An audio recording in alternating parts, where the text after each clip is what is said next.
Hello दोस्तों, welcome back to your own channel science bunkers. जैसे कि आप लोग काफ़ी समय से रिक्वेस्ट आ रही थी और अभी जानना चाह रहे थे कि क्या इंपॉर्टेंट डॉक्यूमेंट्स हैं जिन्हें आपको कलेक्ट कर लेना चाहिए अब तक ई डोजियर के लिए, तो ये वीडियो उसी को लेकर है। ऑल्दो हम जानते हैं टीजीटी मैथ्स के डोजियर खुल चुके हैं, इससे पहले टीजीटी इंग्लिश वालों को खुल चुके हैं, पैरेलल में टीजीटी सोशल साइंस के भी डोजियर जो हैं ओपन हो चुके हैं। तो पैरेलल में काफ़ी सिस्टम पे लोड है और सब लोग डोजियर्स भर रहे हैं।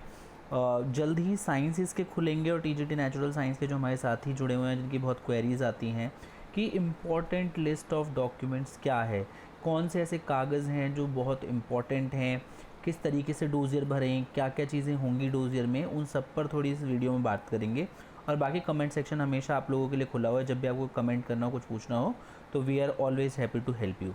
तो हम यहाँ ना धीरे धीरे सीरीज़ वाइज बढ़ेंगे कि कैसा नज़र आता है जब आप सबसे पहले डोजियर खोलते हैं। तो यहाँ मैं पोर्टल पे नहीं दिखा रहा हूँ, जब हमारा पोर्टल ओपन होगा तो हम आपको लाइव डेमो भी देने की कोशिश करेंगे। अभी आपको सिर्फ इसलिए बता रहे हैं कि ताकि आप सारे डॉक्यूमेंट्स जो हैं दोस्तों इकट्ठे कर लें, है ना। तो इकट्ठे करने में क्या होता है कि आप पहले से पीडीएफ बना के रख रहे हैं, रिक्वायर्ड साइज़ में कन्वर्ट कर ले रहे हैं, तो ये आपको काफ़ी हेल्प देता है। क्योंकि अगर आपके डॉक्यूमेंट सही तरीके से आपने पीडीएफ बना ली है तो आपको अपलोडिंग में ज़्यादा समय लगता नहीं है, अगर सर्वर या सिस्टम पर कोई इशू भी है तो दोस्तों। तो ठीक है, बात कर लेते हैं क्या क्या चीज़ें आपके डोजियर में जाएंगी।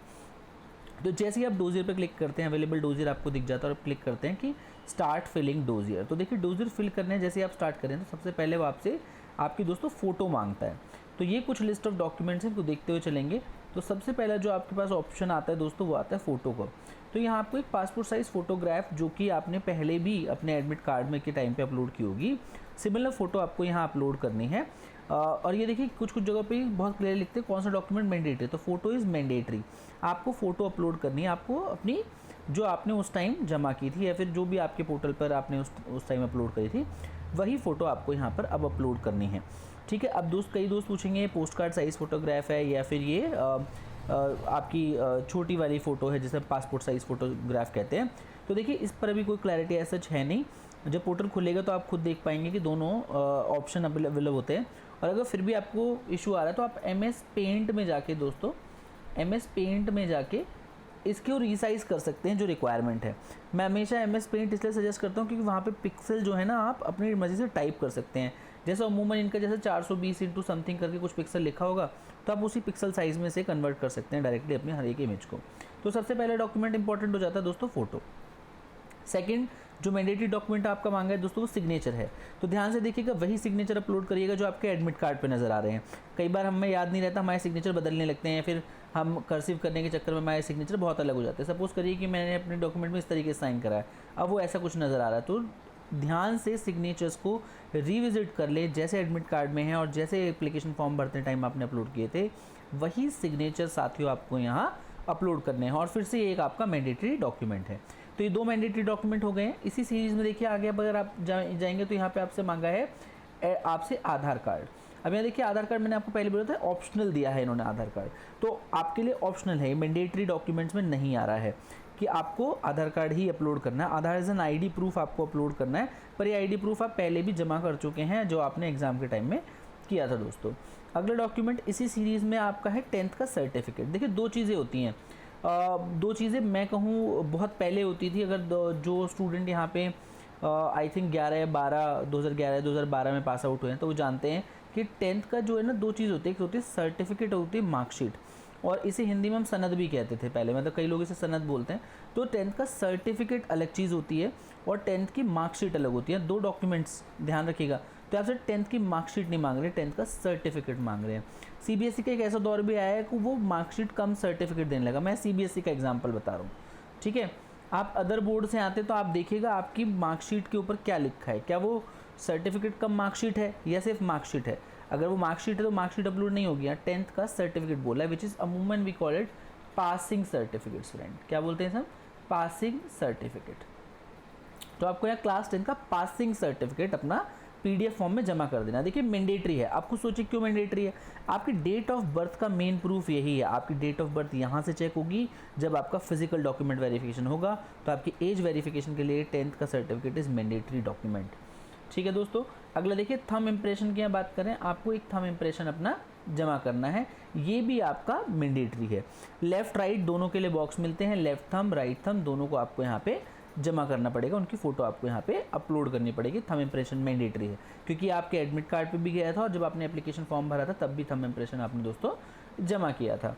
अगला देखिए अब जो डॉक्यूमेंट शुरू हो जाएंगे वो थोड़े कास्ट सर्टिफिकेट के होंगे और डिग्री वगैरह भी आनी यहाँ से शुरू हो जाएंगी। तो देखिए सबसे इंपॉर्टेंट सर्टिफिकेट यहाँ पे दोस्तों आ गया ओबीसी क्रीमी लेयर सर्टिफिकेट, है ना।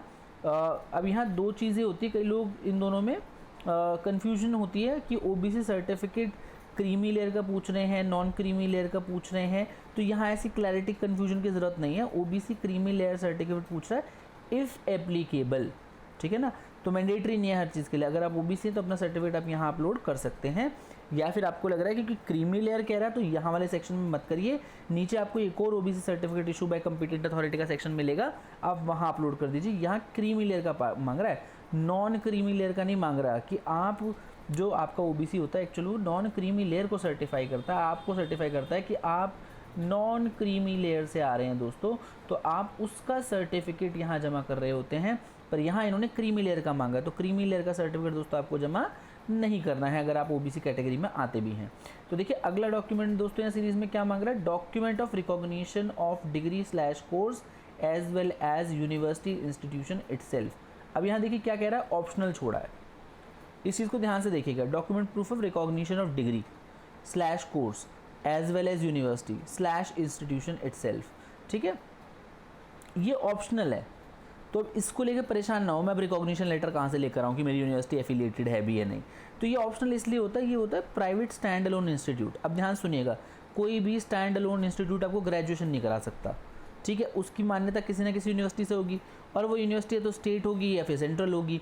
और जब वो स्टेट या सेंट्रल यूनिवर्सिटी है तो वो गवर्नमेंट बॉडी बाय डिफ़ॉल्ट हो गई। तो इसका मतलब आप यहाँ कोई भी डॉक्यूमेंट दोस्तों ना भरें। याद रखें, यूनिवर्सिटी रिकॉग्निशन लेटर घूमने फिरोगे, टाइम वेस्ट करोगे, परेशान होगे, 10 जगह जाओगे, तो यहाँ कोई भी डॉक्यूमेंट प्रूफ आपको अभी जमा नहीं करना है। अब बात करते हैं डिग्री की, ठीक है, कि आपको डिग्री का यहाँ प्रूफ जमा करना है। अब कई लोग सोचेंगे जो एनसीटीई से जो डॉक्यूमेंट लेकर आए हैं क्या वो यहाँ जमा करना है, नहीं, मुझे लगता है आपको वो भी यहाँ जमा करने की भी ज़रूरत नहीं है, क्योंकि ऑप्शनल डॉक्यूमेंट है। आप ध्यान रखिएगा, मैंडेटरी डॉक्यूमेंट आपको किसी भी हालत में नहीं छोड़ना है। ऑप्शनल फिर भी एक बारी को चल जाता है, बाद में आप जमा कर सकते हैं। तो यहाँ डॉक्यूमेंट्री प्रूफ देखिए किस चीज़ का मांग रहा है, रिकॉग्निशन ऑफ डिग्री। तो यहाँ पर जो मेन रिकॉग्निशन है वो बीएड को लेकर इशू रहा है, कभी भी आपकी उसको लेकर इशू नहीं रहा। तो अगर आपका बन गया है वेल एंड गुड, यहाँ अपलोड कर दो उस वाले को, ठीक है, जो आपने ऑनलाइन बनवा लिया है। अगर नहीं बनाया तो दोस्तों से लेकर टेंशन मत लीजिए, ऑप्शनल डॉक्यूमेंट है, नहीं भी चढ़ाएंगे तो कोई बड़ी दिक्कत नहीं होने वाली है, हमारे एक्सपीरियंस से मैं बता रहा हूँ। नेक्स्ट डॉक्यूमेंट देखिए दोस्तों, आपसे क्या मांग ले रहे हैं, copy of admit card. Again copy of admit card देखो क्या डॉक्यूमेंट है, मैंडेटरी डॉक्यूमेंट है। अब आप में के पास है जो कॉपी ऑफ एडमिट कार्ड दोस्तों आपको चढ़ानी है ना, वो चढ़ानी है जो आपने एग्जाम के टाइम पे आपको इन्विजिलेटर से साइन होके मिली थी। अगर आपको याद हो तो आपको एक एडमिट कार्ड मिला होगा जिसको उन्होंने बोला था ध्यान से संभाल के रखना, ठीक है। तो वो यहाँ आप अपलोड कर देंगे पीडीएफ बना के। मेरे कुछ साथी अब इस चैनल पे वो होंगे जो बोलेंगे हमारे पास एडमिट कार्ड नहीं, खो गया, ठीक है। अब उस ऐसे केस में क्या करें, अपना वही एडमिट कार्ड का प्रिंट निकालिए, प्रिंट तो पड़ा होगा उसका बिना साइन वाला, उसे लगाइए, साथ में एक कंप्लेंट कॉपी, जैसे एफआईआर कॉपी, कोई कंप्लेंट आपने करी हो जिसमें आपने लिख दिया हो कि भाई चोरी चकारी हो गया, चला गया कहीं पर। अगर आप चोरी चकारी की कंप्लेंट नहीं लिखना चाहते, आपको उसको लिखने में डर लग रहा है, तो एक एप्लीकेशन लिखिए कि ड्यू टू सर्टन रीज़न मेरा ऐसे मिसप्लेस से खो गया है। तो वो एप्लीकेशन और नया अपना एडमिट कार्ड दोनों अटैच करके पीडीएफ फॉर्म में यहाँ आप लगा सकते हैं दोस्तों, ठीक है। तो इसको लेकर ज़्यादा टेंशन लेने की ज़रूरत नहीं है, ओरिजिनल है तो लगाइए, नहीं है तो ये दो काम में से कोई भी एक काम कर लीजिए, कोई इशू नहीं आने वाला है आपको। अगला डॉक्यूमेंट देखिए, SC/ST certificate issued by competent authority. Again it's a optional document if applicable. आप में से कई दोस्त ही सोचेंगे नहीं मेरा तो ओबीसी में नहीं हो रहा, मेरा SC/ST में नहीं हो रहा, मैं तो यूआर की कट ऑफ क्लियर कर लूँगा। आप ये समझिए किसी न किसी लेवल पर आपका कोई ना कोई रिजर्वेशन बेनिफिट आपको मिला होगा, इसलिए इन डॉक्यूमेंट को ना छोड़े। अगर आप SC/ST कैटेगरी में आते हैं, दिल्ली से हैं या नहीं उससे कोई फ़र्क नहीं पड़ता, SC/ST ऑल ओवर इंडिया वाला दिल्ली में वैलिड है। तो आप ऑल इंडिया वाला जो है गवर्नमेंट ऑफ इंडिया के नाम से जो आपका बना हुआ है SC/ST सर्टिफिकेट, वो दोस्तों आपको यहाँ पे अपलोड कर देना है। नेक्स्ट डॉक्यूमेंट देखिए दोस्तों, इसमें क्या है, disability certificate issued by competent authority. ये भी आपके लिए एप्लीकेबल है, तभी आप भरेंगे। जो हमारे दोस्त PWD कैटेगरी में क्वालिफाई हो रहे हैं वो यहाँ पर अपना डिसेबिलिटी सर्टिफिकेट अपलोड करेंगे। और डिसेबिलिटी सर्टिफिकेट आप लोगों को पता है कि ये ऑनलाइन बनता है या फिर आपने पहले बनवा रखा होगा, आपके पास ऑलरेडी एग्जिस्टिंग होगा, आप उस वाले को यहाँ पर अपलोड कर दें दोस्तों। एक सर्टन आईडी बेस बनने लगा है काफ़ी टाइम से, दिव्यांगजन आईडी करके शुरू किया था गवर्नमेंट ने। आई एम नॉट श्योर, अगर मैं गलत हूँ कमेंट सेक्शन में प्लीज़ ज़रूर मुझे बताएं। तो अब तो एक कॉमन सा सबका बनने लगा है सर्टिफिकेट, जो मुझे याद है एक सिमिलर फॉर्मेट में बनता है, तो वो वाला सर्टिफिकेट अपना यहाँ पे आप अपलोड कर सकते हैं। अगला डॉक्यूमेंट देखिए, यहाँ मैंने बोला था ओबीसी वाले, ऊपर ओबीसी क्रीमी लेयर मांगा है, यहाँ बोला OBC certificate issued by competent authority. यहाँ डालिए अपना एनसीएल, है ना, एनसीएल अपना यहाँ डालिए इफ़ एप्लीकेबल बोल रहा है। जो ओबीसी कैटेगरी के दोस्त आते हैं वो यहाँ पर अपना वो डॉक्यूमेंट अपलोड करेंगे। 13 डॉक्यूमेंट है आपका document of meritorious sports person as per guidelines of DOPT। तो अगर आप मेरिटोरियस स्पोर्ट्स पर्सन रहे हैं तो वो सर्टिफिकेट आप यहाँ अपलोड कर सकते हैं। इसके बाद 13 सेक्शन में दोस्तों EWS का जिक्र है। जो 13 इसके नीचे जो अगला पॉइंटर आएगा वो आएगा आपका 13th। जो 13th पॉइंटर दोस्तों आपका है उसमें आपको मिलेगा EWS सर्टिफिकेट अपलोड करने के लिए। हम बार बार कह रहे हैं EWS अपना सेंट्रल वाला अपलोड करिए, स्टेट वाला अगर है तो दोनों अपलोड कर दीजिए साथ में। अगर नहीं बना है तो अपना डोजियर शुरू होने से पहले बनवा लीजिए। At the time of document verification का अगर नहीं है, रिक्वेस्ट करके SDM से उस डेट में बनवाइए। वो उस डेट में ना बनाए, एक्सप्लेनेशन के साथ अब बना दे तो फ़ायदा, पर EWS ज़रूर बनवाएं, ठीक है। तो EWS अपलोड करेंगे अपना 13th सेक्शन में, जो EWS कैटेगरी में दोस्त आते हैं, ठीक है। जैसे ही आप इस सेक्शन को फिल करेंगे तो आप मूव नेक्स्ट करेंगे। मूव नेक्स्ट में जाते ही देखिए मैं TGT इंग्लिश वाले फ्रेंड से रिक्वेस्ट करी थी, वहाँ से हमें मिला है। तो सेक्शन में देखेंगे आप, यहाँ से आपसे डिटेल्स मांगी है, ग्रेजुएशन, जनरल, ठीक है। ये कुछ चीज़ें मांगी है, आपको यहाँ पे वो चीज़ें अपलोड करनी है। तो पहली ग्रेजुएशन, दूसरी ग्रेजुएशन, फिर आपसे जनरल कुछ पूछा है, तो ये अपने आप एजुकेशन क्वालिफिकेशन यहाँ भर देंगे। तो ग्रेजुएशन में देखिए 2 ग्रेजुएशन आप भरेंगे। एक आप अपनी भरेंगे जो आपकी बैचलर्स है, ठीक है, वो आप यहाँ भर देंगे। फिर आपकी बीएड है, आप वो यहाँ भर देंगे, ठीक है। ये दोनों क्वालिफिकेशन आपके भर देंगे। जनरल में आप चाहें तो सीटेट वगैरह अपना डाल सकते हैं, वो चीज़ें आप यहाँ पे ऐड कर सकते हैं। तो ये क्वालिफिकेशंस आपको भरनी है। अगर किसी ने मास्टर्स भरी होगी ना, तो मास्टर्स का भी सेक्शन ग्रेजुएशन में ही आ रहा है कई जगहों पर, तो आपको वहाँ पर ये दोनों डिग्रियाँ भरनी है। जनरल में भरना चाहें तो इन चारों को ध्यान से भर लें, अपनी अपनी जो एजुकेशन क्वालिफिकेशन आपके पास है, क्योंकि उसके बेसिस पर ही आप इस फॉर्म को आगे बढ़ा पाएंगे और वही आपके फिर next education qualification based document यहाँ पे मांगेंगे। अब कई लोग जिन्होंने BLED वगैरह करी है, जो डायरेक्ट एलिजिबल थे, तो वो ग्रेजुएशन में ही सिर्फ अपना वो डॉक्यूमेंट अपलोड कर लें, और कोई आपकी मास्टर्स डिग्री है तो उसे यहाँ अपलोड कर लें दोस्तों। इसके बाद सीटेट भी आपको इसी सेक्शन में भरना है। सीटेट में ना आप CBSE को इंस्टीट्यूट दिखाएं, ठीक है, ये याद रखिएगा, CBSE एज एन इंस्टीट्यूट आपको भर लेना है दोस्तों। अब आ जाते हैं लिस्ट ऑफ डॉक्यूमेंट पे, ऑल डॉक्यूमेंट। फिर जैसे आप इसे भरते हैं तो आप इस नेक्स्ट सेक्शन में आ जाते हैं, ये काफ़ी इंपॉर्टेंट है। यहाँ आपकी सारी एजुकेशन क्वालिफिकेशन के डॉक्यूमेंट जमा होंगे दोस्तों। इससे पहले जो थी वो एक तरीके की आपकी डेमोग्राफिक डेटा था सारा, अब आपके एजुकेशन क्वालिफिकेशन बेस्ड डेटा यहाँ पर कलेक्ट होगा। तो उसको रिलेटेड लेकर कितने डॉक्यूमेंट्स आपको यहाँ पे देखने। देखिए सबसे पहले marksheet and certificate of class 10th from a recognised school और बोर्ड। तो सबसे पहले क्या मांग लिया दोस्तों आपसे, मार्कशीट एंड सर्टिफिकेट दोनों साथ में मांगे। तो अगर आपका सिंगल डॉक्यूमेंट है तो सिंगल करिए, अगर आपका डिफरेंट डॉक्यूमेंट है तो दोनों को मर्ज करके, मर्ज PDF फॉर्म में 2 पेज की आप यहाँ पे अपलोड कर सकते हैं। मैंडेटरी है, देखिए यहाँ मैंडेटरी मांगा है इसे, ठीक है। इसके बाद सेकंड डॉक्यूमेंट आपसे क्या मांग रहा है, marksheet and certificate of class 12th from a recognised school और बोर्ड। ये भी क्या मांगा है आपसे, ऑप्शनल मांगा है, पर आप भरिए, ठीक है। देखो मैंडेटरी डॉक्यूमेंट वो मांगता है, मैंडेटरी उन्हें मानता है जो क्वालिफिकेशन तय करने के लिए ज़रूरी है। जैसे 10th आपकी डेट ऑफ बर्थ के लिए ज़रूरी है, ग्रेजुएशन और BEd की मार्कशीट जो आपके लिए वैसे ज़रूरी है, ठीक है। तो यहाँ पर आप मैंडेटरी पर 12th का भी आप यहाँ पे अपलोड करेंगे, अपनी मार्कशीट और आपकी पासिंग सर्टिफिकेट दोनों की PDF बना के यहाँ भरेंगे। अब कई दोस्तों को दिक्कत आ रही थी कि 10th में जैसे ही वो स्कूल टाइप प्राइवेट भरते हैं तो उनको ये प्रॉब्लम आई थी, स्कूल टाइप प्राइवेट करते ही वो उनका रिकॉग्निशन ऑर्डर मांग रहा है। दोस्तों ध्यान समझिए, आप स्कूल का एफिलिएशन सर्टिफिकेट कहाँ से ले आएंगे, नहीं ला सकते। तो आप एक चीज़ समझिए, आपने 10th, कई लोगों को लगता है कि मैंने 10th स्कूल से करी है, आपने 10th कभी स्कूल से नहीं करी होती दोस्तों। आपने जो 10th और 12th अपनी करी है वो बोर्ड से करी है, स्कूल ने तो आपको फैसिलिटेट कराया है। आपने जो 10th-12th करी है वो एक बोर्ड से करी है, और बोर्ड हमेशा गवर्नमेंट के होते हैं, मान्यता प्राप्त बोर्ड होते हैं। आप एक मान्यता प्राप्त बोर्ड से 10th-12th कर आए हैं।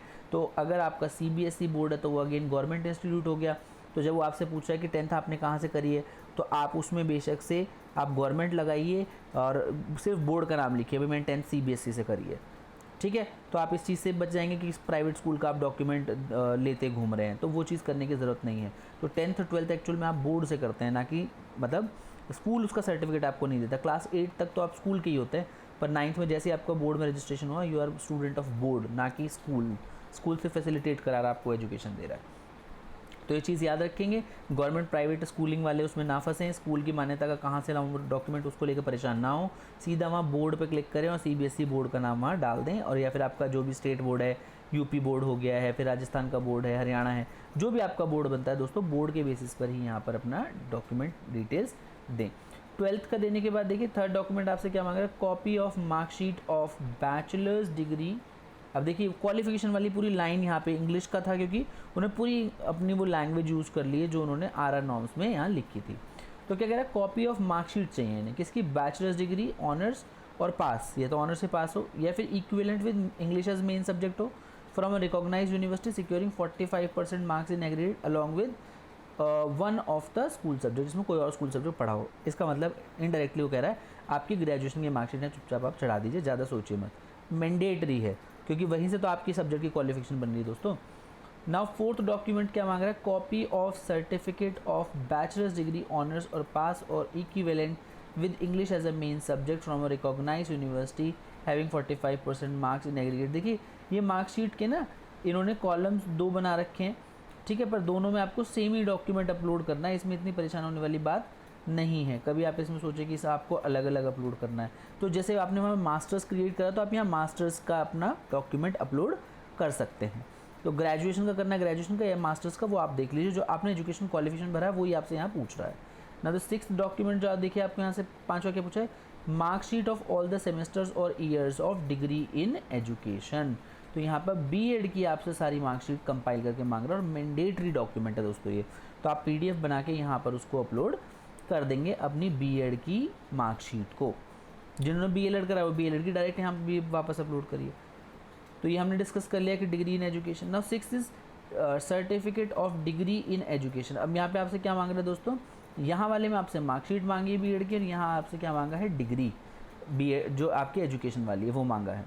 Now 7th is valid certificate qualified CTET from CBSE, mandatory document है, यहाँ आपसे CTET की PDF मांग ली है फ्रेंड्स। अगला है valid document regarding knowledge of Hindi, for example, अब यहाँ ध्यान से देखिएगा इस चीज़ को, फॉर नॉलेज ऑफ हिंदी आपने जिस भी सब्जेक्ट में जहाँ तक पढ़ी, अगर आपने 10th तक हिंदी पढ़ी है ना, तो यार 10th की मार्कशीट अपलोड करो। अगर आपने 12th तक पढ़ी 12th की मार्कशीट करो, ग्रेजुएशन पढ़ी ग्रेजुएशन की मार्क अपलोड करो। जैसे ने बोला for example marksheet showing Hindi as a subject up to class 8th और in any class above 8th level बोल दिया है। अगर आपने 8वीं में लास्ट टाइम पढ़ी उसके बाद संस्कृत ली तो यहाँ 8वीं क्लास की मार्कशीट अपलोड करिए। अब जिन दोस्तों के पास 8वीं की मार्कशीट नहीं है वो अपने स्कूल से लेकर आइए, जिस स्कूल में आपने पढ़ा था। तो ये सिर्फ उनके लिए जिन्होंने 8वीं के बाद हिंदी नहीं पढ़ी है। अगर 8वीं के बाद हिंदी आपने किसी भी लेवल में पढ़ी है ना, B.Ed में भी हिंदी पढ़ी है तो यहाँ डाल दीजिए। अगर आपने ग्रेजुएशन में हिंदी पढ़ी तो यहाँ डाल दीजिए।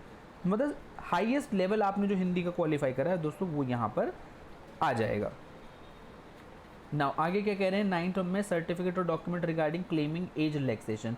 ये आप पे लागू नहीं होता, अगर आप एज रिलैक्सेशन के लिए कर रहे हैं तो ये अलग चीज़ है। जैसे गवर्नमेंट एम्प्लॉइज़ जिन्होंने 3 साल का एज रिलैक्सेशन लिया है तो वहाँ यहाँ पे वो अपना एक्सपीरियंस लेटर या NOC वगैरह चढ़ा सकते हैं। Copy of first page of admit card duly signed by invigilator, जो मैंने आपको बोला था शुरू में भी वापस आपसे मांगा और यहाँ पे दोबारा से मैंडेटरी डॉक्यूमेंट की फॉर्म में आपसे मांग लिया है एडमिट कार्ड। अगला डॉक्यूमेंट देख लेते हैं दोनों, any other miscellaneous relevant document as per requirement of recruitment rule. साफ साफ कह रहे हैं रिक्रूटमेंट रूल के हिसाब से दो। आप M.Ed हो, आप PhD हो, आप MA हो, आपका मन है लगाओ, आपका मन है मत लगाओ। बस साइज़ जो है रिड्यूस कर लेना, कंप्रेस कर लेना, तब इसमें चढ़ाना आराम से स्मूथली चढ़ जाती है। अगर आपको लगता है मुझे अपनी हायर एजुकेशन दिखानी है तो इसमें अपने सारे हायर एजुकेशन के एक PDF बना के उसमें अपलोड कर दीजिए अपने वाले यहाँ पर रेलिवेंट डॉक्यूमेंट्स। ठीक है, ये हो गए हैं लिस्ट ऑफ डॉक्यूमेंट्स। ये इंपॉर्टेंट डॉक्यूमेंट्स हमें आपसे डिस्कस करने थे। इन डॉक्यूमेंट्स को बिल्कुल क्लब करके रखिए। काफ़ी दोस्तों को इशू आ रहा था ये 10th क्लास वाले में, I think I have clarified कि आप बोर्ड से कर रहे हैं तो आप CBSE बोर्ड वगैरह वाला डाल के वहाँ एग्जाम्प्ट हो जाइए, प्राइवेट स्कूल के चक्कर में मत पड़िए, या गवर्नमेंट की मान्यता मैं कहाँ से लाऊँ, इन सब में नहीं पढ़ना है। तो ये आपके लिस्ट ऑफ डॉक्यूमेंट्स हैं जो आपने अपनी यहाँ पर जो आपने डिटेल अपनी एजुकेशन की दी है, उसके बेसिस पर ये आपसे वही डॉक्यूमेंट मैंडेटरी में मांगेगा, बाकी आप एडिशनल डॉक्यूमेंट दे सकते हैं। तो this was all set of document. और जो मैं स्मार्ट हैक की यहाँ बात कर रहा था, वो स्मार्ट हैक यही है कि आपको जो 10th की मार्कशीट में प्राइवेट स्कूल डालने के बाद जो आपको रिकॉग्निशन लेटर मांग रहा है, वो आप उससे बच जाएंगे अगर आप अपने बोर्ड का नाम डाल देते हैं, क्योंकि सभी बोर्ड स्टेट से मान्यता प्राप्त होते हैं। सो ये चीज़ ध्यान रखें अपने डॉक्यूमेंट। देखो यहाँ पे कहीं भी NCERT वाला सो डॉक्यूमेंट नहीं मांगा, जो मैं आपसे बार बार कह रहा था। ये NCERT अप्रूवल वाला डॉक्यूमेंट दोस्तों फिजिकल वेरिफिकेशन के टाइम मांगा जाता है, क्योंकि वो DOE स्पेसिफिकली वो डॉक्यूमेंट मांगती है, क्योंकि उन्होंने ऐसे केसेस देखे हैं जब फर्जी B.Ed करके आके लोग वहाँ लग गए। जैसा कि अभी रिसेंटली रुझान आ रहे हैं, फिर जो म्यूज़िक वाले गए हैं लोग डॉक्यूमेंट वेरिफिकेशन के लिए, तो जिनकी डिग्री उन्हें डाउट में लग रही थी तो उन्होंने उससे क्रॉस क्वेश्चंस करा है। पर एक चीज़ हमेशा ध्यान रखिए, क्रॉस क्वेश्चनिंग के बेसिस पर वो आपको आपका कैंडिडेचर कैंसिल नहीं कर सकते। वो आपकी शक्ल पर कहें कि मुझे शक लग रहा है कि तुमने फर्जी डॉक्यूमेंट पर डिग्री करी है कहीं से, तो वो तुम उस बात पर निकाल नहीं सकते, क्योंकि तुमने एंट्रेंस क्वालिफाई किया है। अगर तुम्हारी यूनिवर्सिटी मान्यता प्राप्त है, अगर तुम्हारी यूनिवर्सिटी रिकॉग्नाइज्ड है और उसने आपको एक रिकॉग्नाइज्ड वैलिड डिग्री दी है, और एक ऐसी डिग्री दी है जिसके लिए DOE कल को लेटर डाले तुम्हारी यूनिवर्सिटी में, तो तुम्हारी यूनिवर्सिटी लिख के दे कि हाँ ये यहाँ से पढ़ के गया है, तो आपको कुछ भी करने की ज़रूरत नहीं है। ये फालतू के काम कर रहे हैं कि एडमिट कार्ड लेकर आओ, आपने कोई भी वो करा है तो एक वो देकर आओ। म्यूज़िक वालों के साथ उन्होंने ये सब सिनेरियोज़ किए हैं जस्ट टू चेक कि वो मतलब सही यूनिवर्सिटी से कर आए हैं। But I am telling you, नहीं भी दोगे तो वो भी आपकी नौकरी नहीं निकाल सकते, आपको परेशान कर सकते हैं। ठीक है, तो आप देखिए आप कितना स्ट्रांगली इन चीज़ को फेस करते हैं। और फिजिकल डॉक्यूमेंट वेरिफिकेशन में इतनी परेशानी नहीं होती है। अभी तो आपके सामने जो है ये हैं सारे डॉक्यूमेंट्स। इन डॉक्यूमेंट्स को दोस्तों इकट्ठा कर लीजिए और मेक श्योर करिए इन डॉक्यूमेंट को टाइमली PDF फॉर्म में आप अपने पास हैंडी रखें, ताकि जब आपसे मांगा जाए तो आप इन डॉक्यूमेंट्स को अपलोड कर दें। This is all from our side, all the very best from Science Bunkers. Comment section आपके लिए खुला हुआ है, जो पूछना है पूछ सकते हैं। All the very best to everyone.